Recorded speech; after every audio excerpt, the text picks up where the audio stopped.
Say yes to new beginnings. Yes. Say yes to new standards of excellence. Yes. Say yes to engaging reportage with a difference. Yes. Introducing Yes International Magazine. The time to say yes to your dreams and aspirations is here.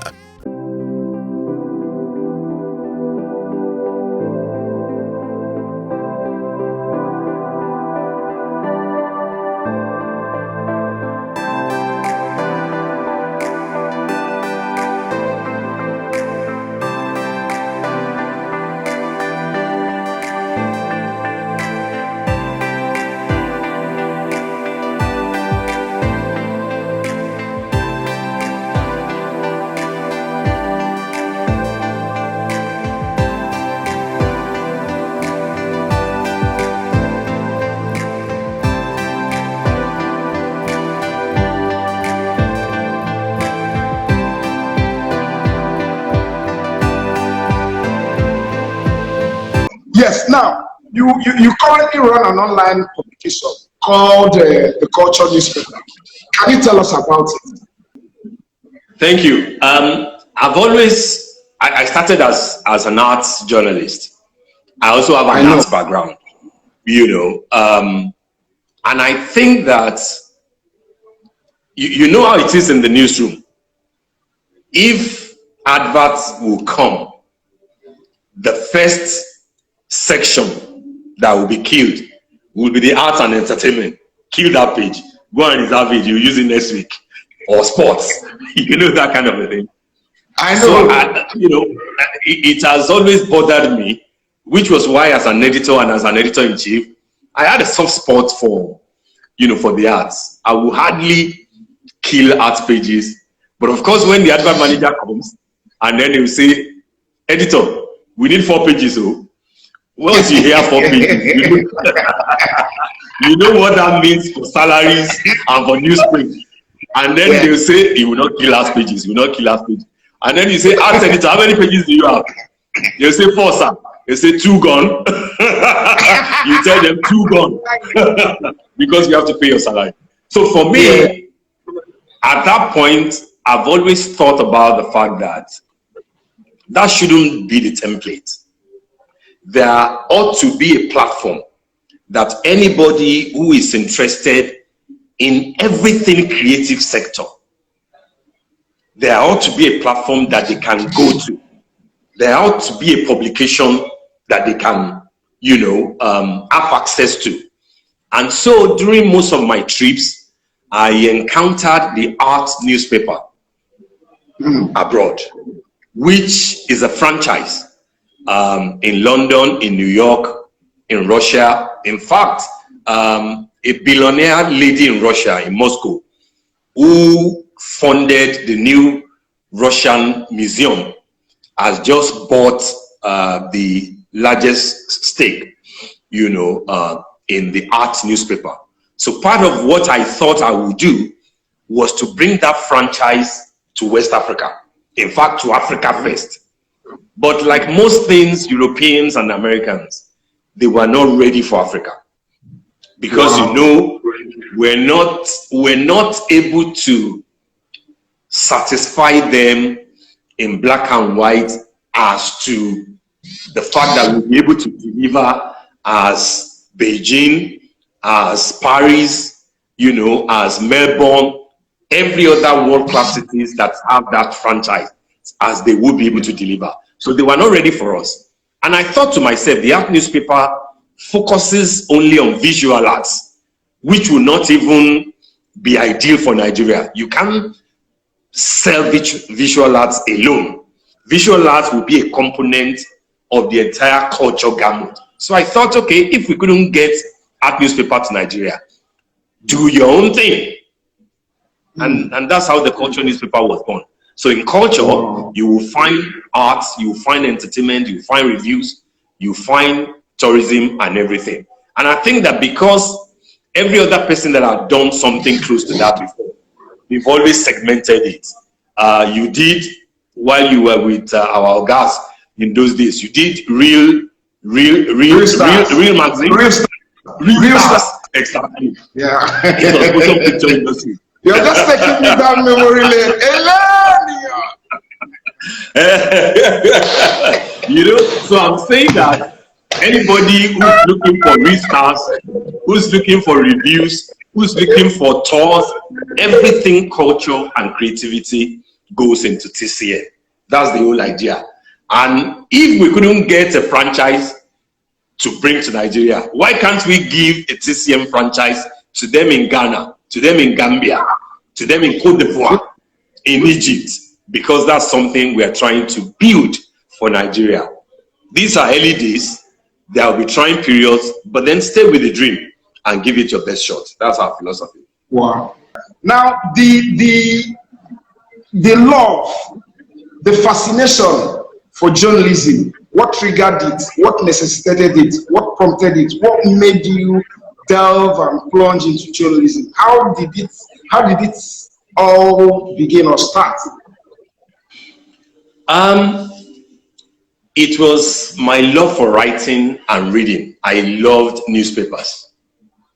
Growing up in Ibadan with my dad, newspapers were part of the household.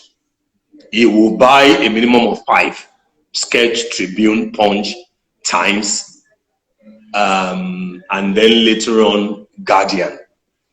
But in 1983, when the Guardian started, there was a Mr. Laiwola who was my English teacher in secondary school. And he was a brilliant, jolly good fellow man. And then all of a sudden, he announced that he will be resigning, he will be leaving us, and that he will be, because a new newspaper had started in Lagos called The Guardian, and that he had been appointed, you know, to be part of the pioneer team. And that triggered something in me, you know, that, oh, an English teacher in a secondary school is leaving teaching job to go and be a reporter in Lagos. And I thought that sounded, you know, nice. And then I saw something in Tribune that says, do you love music? Do you love something? Can you write about something? And I sent an article. Wow. So the fact that I could get published in what's it called? In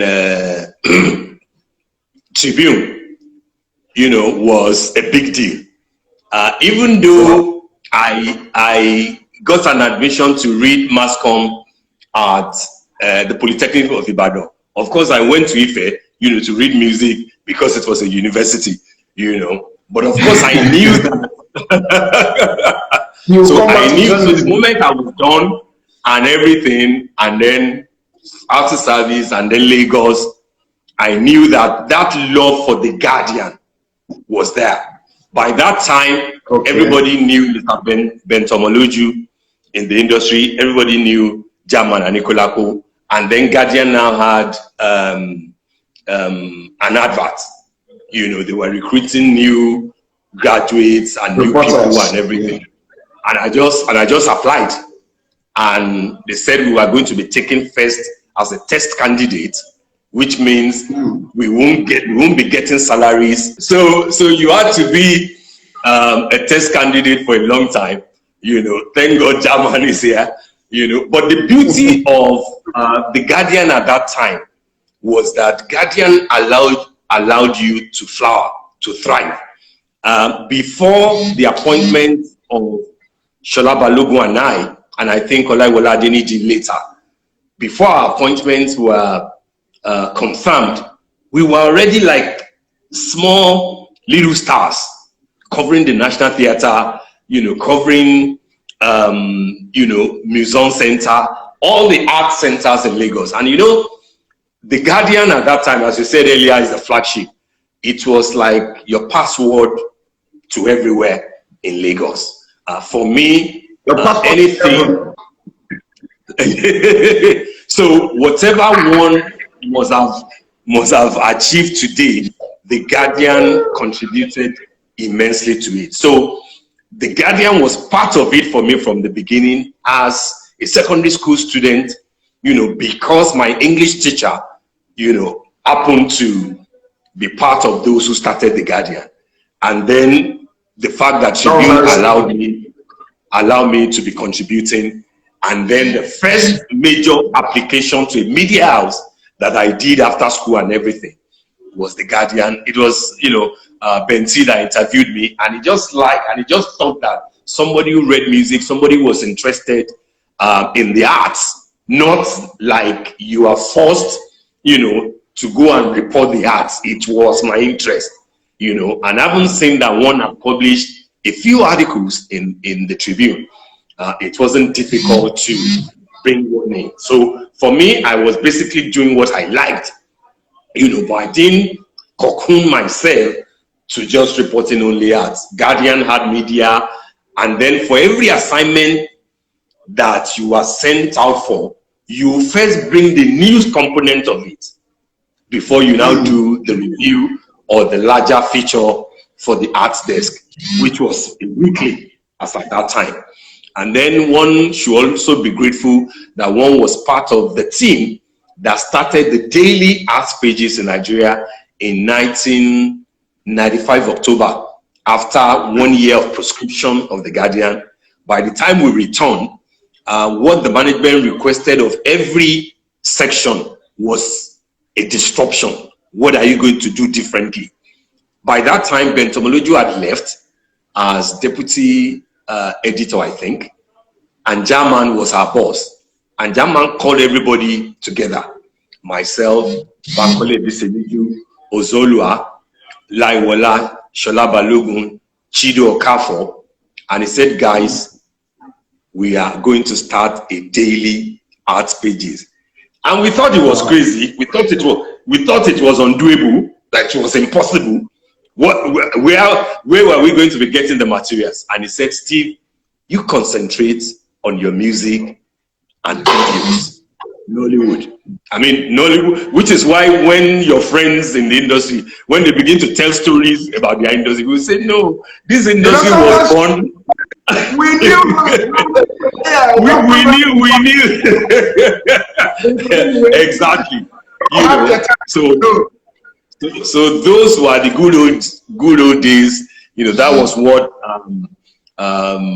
triggered the love. And for me, there can be a divorce between journalism and I, or between arts journalism or culture journalism and I. It's till death do us part, because it's not something that you can do away with. Divorce will not happen, even if you disagree. I love that. When separation happened for 4 years, didn't we come back together? I love that. Now, before I take the next question, arising from what you just said, can you remember or can you recollect the first story you ever wrote that was published in the Tribune or the Guardian?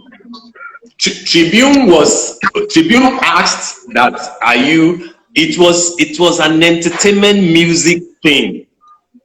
I think I wrote about a performance at the Cultural Center where my uncles had taken me to.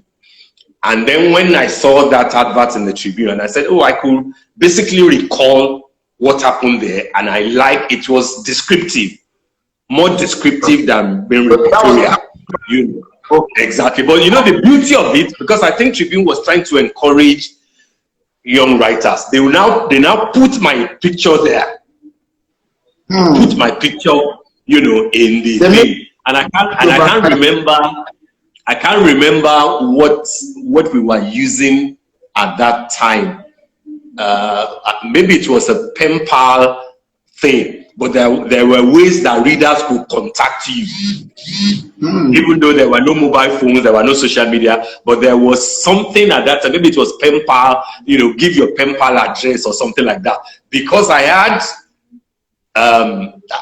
it was through that Tribune thing that I developed a certain friendship that I now met in Lagos, in the Festac town area.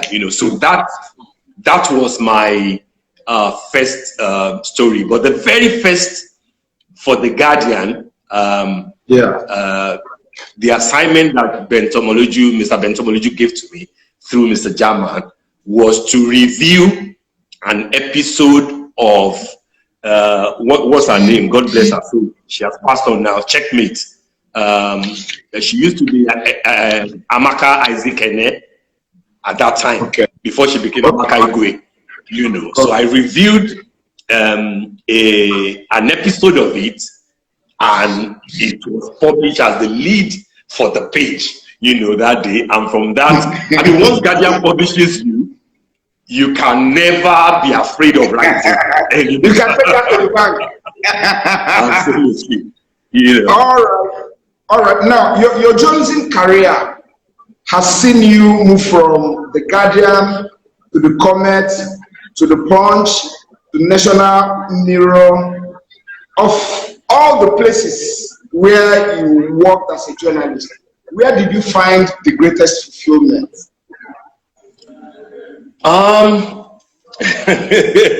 Again, we're about to try to compare, which is not fair.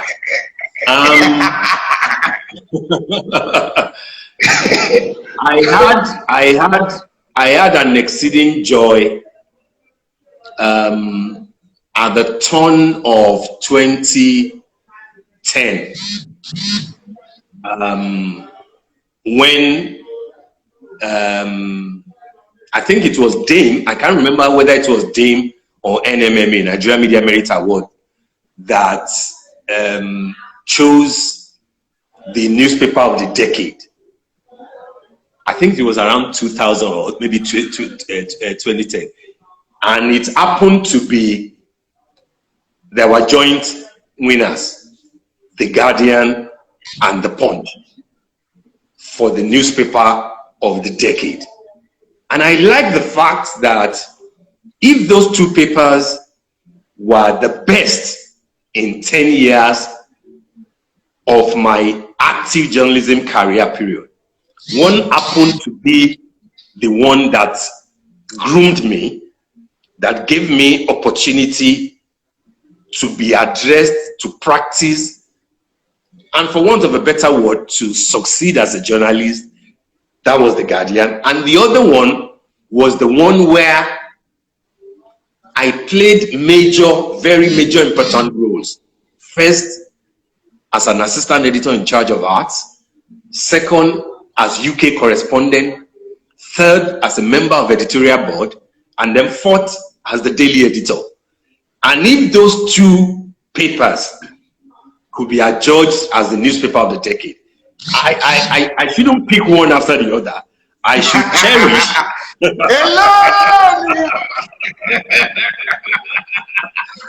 I should cherish both, you know, for the opportunity. Life is about opportunity. Of course, Azu, it will stretch. It will stretch the argument to compare National Mirror with either of the two, Punch and The Guardian. But of course, National Mirror also fulfilled his own, purpose. One, it was not easy bringing back a newspaper that was dead. It was not easy attracting good hands to come and work in a place owned by a publisher that people didn't trust. So you needed to use your goodwill and everything around you to attract people, and then build a new set of young reporters who turn out to be award winners. But of course, for everything that one will disagree with, for the 3.5 years that I spent at the Mirror, there will be ×2 of the things that I will enjoy. One is the fact that I served 3 positions there in 3.5 years. Position of daily editor, of executive director publications, and then MD and editor-in-chief. Yes, I had a brand new car as the editor of the Punch, but at the Mirror, I had a brand new Prado. I remember your black Elaine! At the Mirror, at Punch, as editor, yes, every trip had to be a business class trip, you know, as the editor of the Punch. But at the Mirror, we were flying private jets. Bombardier, Gulfstream 605. What are you talking about?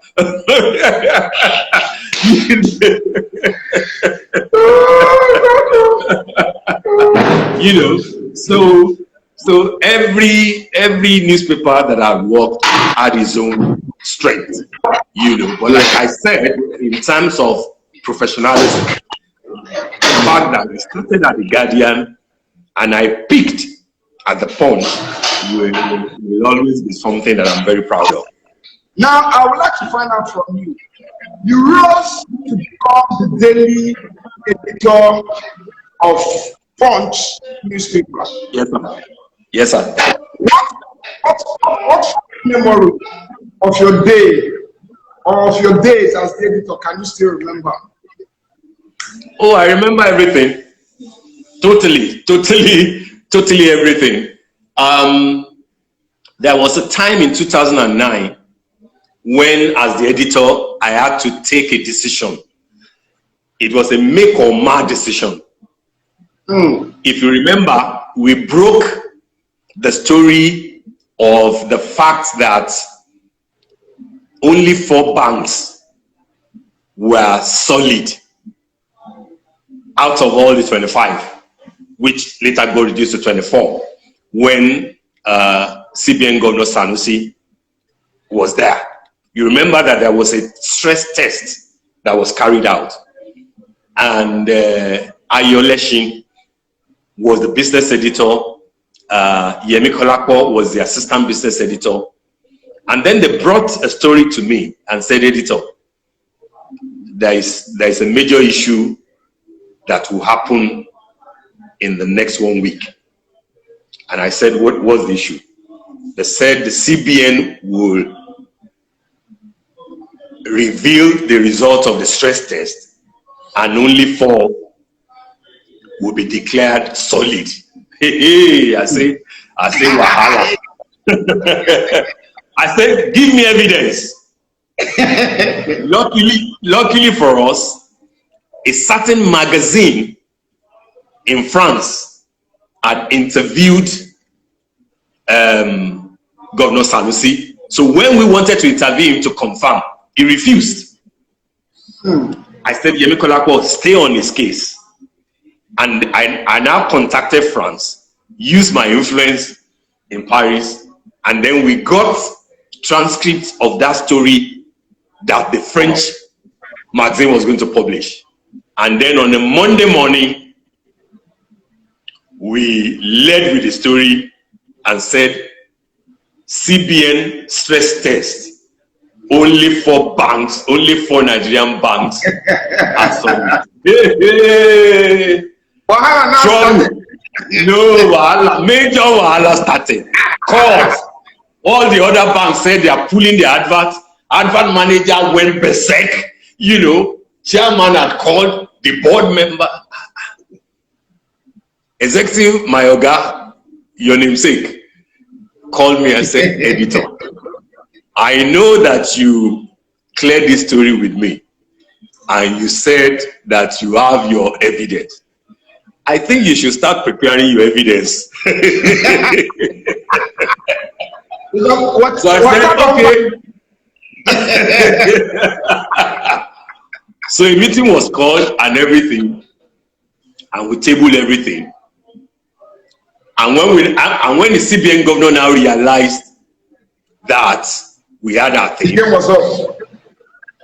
he had to confirm that yes, he granted that interview to the French magazine, but he didn't speak with us, even though we requested. But it is true that they will release the result of the stress test, but that yes, only 4 banks are solid, but that they will not allow the rest to go down. guess what? We were able to settle with all the advertisers, you know, so that they could come back. So at the end of the year, Punch had a style that time. We will vote all the managers in Punch, including all the 3 editors, including circulation manager, production manager, advert manager, all the managers. The bank, it was the bank story. And when I now look at the result, only one person out of like 18 or 20 managers didn't vote for that to be number 1. It was, you know, one of the top 3. The advert manager who was running Helter Skelter when we broke the story voted for the story. I now went to her. I said, Madam Advert Manager, you voted for the bank story as the story of the year?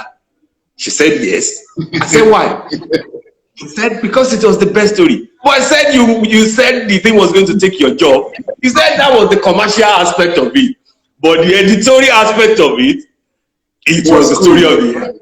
You know, I asked circulation manager, I said, why did you? He said, we sold, there was no unsold. We sold all the paper for that day. So, you know, so for me, every major stuff, most places where I've worked, I can't forget, except you are a passive player in an establishment. If somebody asks you today, Mr. Ayorinde, what was the process of you know, winning that advert thing that Fudge did, you know, becoming fame person, and then real stars, and then all those things, you will remember, because those are things that we sleep and wake up with, and we will go to our graves with, because they are fond memories. So for me, I remember that one particular thing from Punch, and I remember several, and there will always be several stuffs that can go into your memoirs when you are 60 or 65 or 70, depending on when you feel you are getting old. Yes, right. Now we have talked about Punch, we have talked about Guardian. I need us to talk about National Mirror. What fond memories of your days as the MD of National Mirror do you still remember and cherish? But I just told you that I was driving a brand new Prado and flying private jets.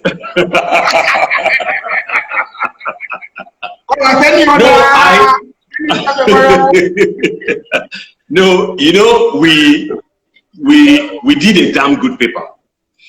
And something that you can't take away from National Mirror was that we groomed a set of young reporters who became award winners.